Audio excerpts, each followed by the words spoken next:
شروع اللہ کا نام لے کر جو بڑا مہربان نہایت رحم والا ہے۔ طاسین، یہ قرآن یعنی کتاب روشن کی آیتیں ہیں، مومنوں کے لیے ہدایت اور بشارت ہے، وہ جو نماز پڑھتے اور زکوٰۃ دیتے ہیں اور وہ آخرت کا بھی یقین رکھتے ہیں۔ جو لوگ آخرت پر ایمان نہیں رکھتے، ہم نے ان کے اعمال ان کے لیے آراستہ کر دیے ہیں تو وہ بھٹکتے پھر رہے ہیں۔ یہی لوگ ہیں جن کے لیے برا عذاب ہے اور وہ آخرت میں بھی بہت نقصان اٹھانے والے ہیں۔ اور تم کو یہ قرآن اس حکیم و علیم کی طرف سے عطا کیا جاتا ہے۔ جب موسیٰ نے اپنے گھر والوں سے کہا کہ میں نے آگ دیکھی ہے، میں وہاں سے رستے کا پتہ لاتا ہوں یا کوئی شعلہ یعنی ایک انگارہ تمہارے پاس لاتا ہوں تاکہ تم آگ تاپو۔ جب موسیٰ اس کے پاس آئے تو ندا آئی کہ وہ جو آگ میں تجلی دکھاتا ہے بابرکت ہے، اور وہ جو آگ کے ارد گرد ہے، اور اللہ جو تمام عالم کا پروردگار ہے پاک ہے۔ اے موسیٰ، میں اللہ ہوں، عزت والا، حکمت والا، اور اپنی لاٹھی ڈال دو۔ سو جب اسے دیکھا تو اس طرح حرکت کر رہی تھی گویا سانپ ہے، تو پیٹ پھیر کر بھاگے اور پیچھے مڑ کر نہ دیکھا۔ فرمایا، اے موسیٰ ڈرو مت، میرے پاس پیغمبر ڈرا نہیں کرتے۔ ہاں، جس نے ظلم کیا پھر برائی کے بعد اسے نیکی سے بدل دیا تو میں بخشنے والا مہربان ہوں۔ اور اپنا ہاتھ اپنے گریبان میں ڈالو، بے عیب سفید و روشن نکلے گا۔ ان 2 معجزوں کے ساتھ جو 9 معجزوں میں داخل ہیں فرعون اور اس کی قوم کے پاس جاؤ کہ وہ بدکردار لوگ ہیں۔ پھر جب ان کے پاس ہماری روشن نشانیاں پہنچیں تو کہنے لگے یہ کھلا جادو ہے، اور بے انصافی اور غرور سے ان کو ماننے سے انکار کیا، جبکہ ان کے دل ان کو مان چکے تھے۔ سو دیکھ لو کہ فساد کرنے والوں کا انجام کیسا ہوا۔ اور ہم نے داؤد اور سلیمان کو علم بخشا، اور انہوں نے کہا کہ اللہ کا شکر ہے جس نے ہمیں اپنے بہت سے مومن بندوں پر فضیلت دی۔ اور سلیمان داؤد کے قائم مقام ہوئے اور کہنے لگے کہ لوگوں، ہمیں اللہ کی طرف سے پرندوں کی بولی سکھائی گئی ہے اور ہر چیز عنایت فرمائی گئی ہے، بے شک یہ اس کا خاص فضل ہے۔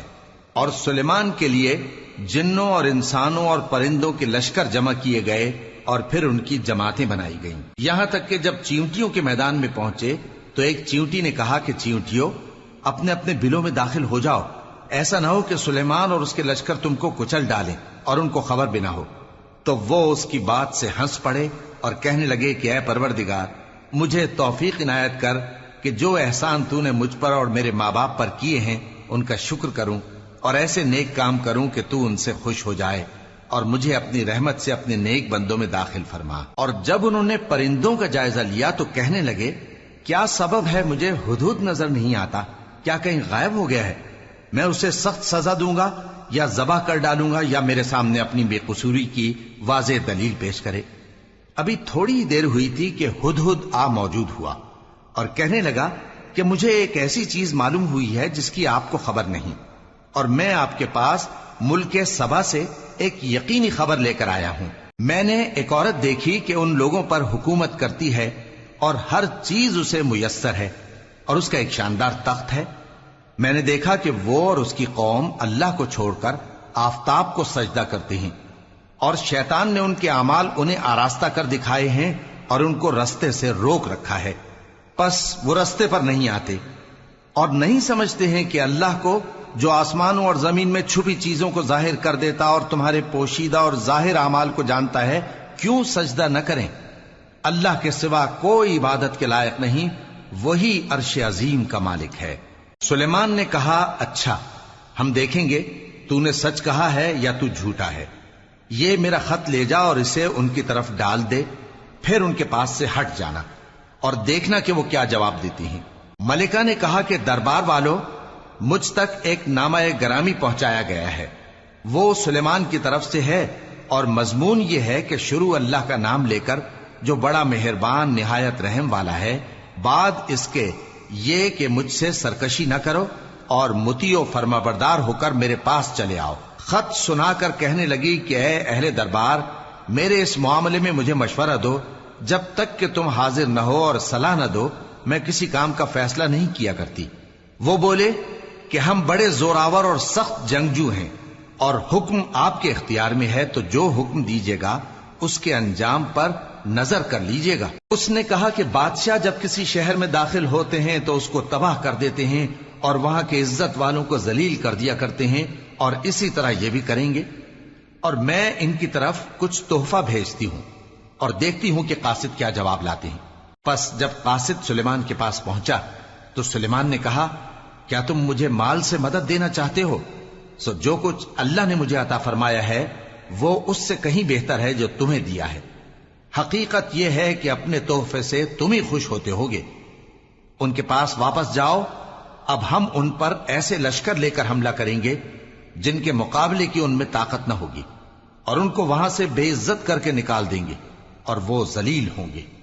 سلیمان نے کہا کہ اے دربار والو، کوئی تم میں ایسا ہے کہ قبل اس کے کہ وہ لوگ فرما بردار ہو کر ہمارے پاس آئیں، ملکہ کا تخت میرے پاس لے آئے؟ جنات میں سے ایک قوی ہیکل جن نے کہا کہ قبل اس کے کہ آپ اپنی جگہ سے اٹھیں میں اس کو آپ کے پاس لا حاضر کرتا ہوں، اور مجھے اس پر قدرت بھی حاصل ہے اور امانت دار بھی ہوں۔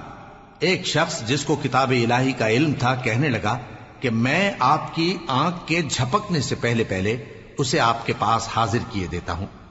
جب سلیمان نے تخت کو اپنے پاس رکھا ہوا دیکھا تو کہا کہ یہ میرے پروردگار کا فضل ہے تاکہ مجھے آزمائے کہ میں شکر کرتا ہوں یا کفران نعمت کرتا ہوں، اور جو شکر کرتا ہے تو اپنے ہی فائدے کے لیے شکر کرتا ہے، اور جو ناشکری کرتا ہے تو میرا پروردگار بے نیاز ہے، کرم کرنے والا ہے۔ سلیمان نے کہا کہ ملکہ کے امتحان عقل کے لیے اس کے تخت کی صورت بدل دو، دیکھیں کہ وہ سوج رکھتی ہے یا ان لوگوں میں سے ہے جو سوج نہیں رکھتے۔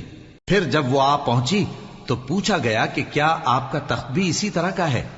اس نے کہا کہ یہ تو گویا ہو بہو وہی ہے، اور ہم کو اس سے پہلے ہی سلیمان کی عظمت و شان کا علم ہو گیا تھا، اور ہم فرما بردار ہیں۔ اور وہ جو اللہ کے سوا دوسروں کی پرستش کرتی تھی، سلیمان نے اس کو اس سے منع کیا کہ وہ کافروں میں سے تھی۔ اس کے بعد اس سے کہا گیا کہ محل میں چلیے۔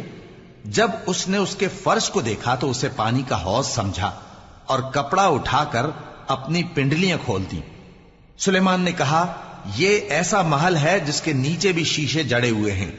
وہ بول اٹھی کہ پروردگار، میں اپنے آپ پر ظلم کرتی رہی تھی، اور اب میں سلیمان کے ساتھ اللہ رب العالمین پر ایمان لاتی ہوں۔ اور ہم نے سمود کی طرف ان کے بھائی صالح کو بھیجا کہ اللہ کی عبادت کرو، تو وہ دو فریق ہو کر آپس میں جھگڑنے لگے۔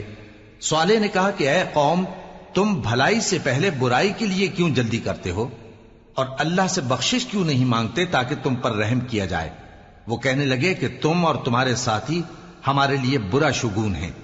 صالح نے کہا کہ تمہاری بدشگونی اللہ کے پاس ہے، بلکہ تم ایسے لوگ ہو جن کی آزمائش کی جاتی ہے۔ اور شہر میں 9 شخص تھے جو ملک میں فساد کیا کرتے تھے اور اصلاح سے کام نہیں لیتے تھے۔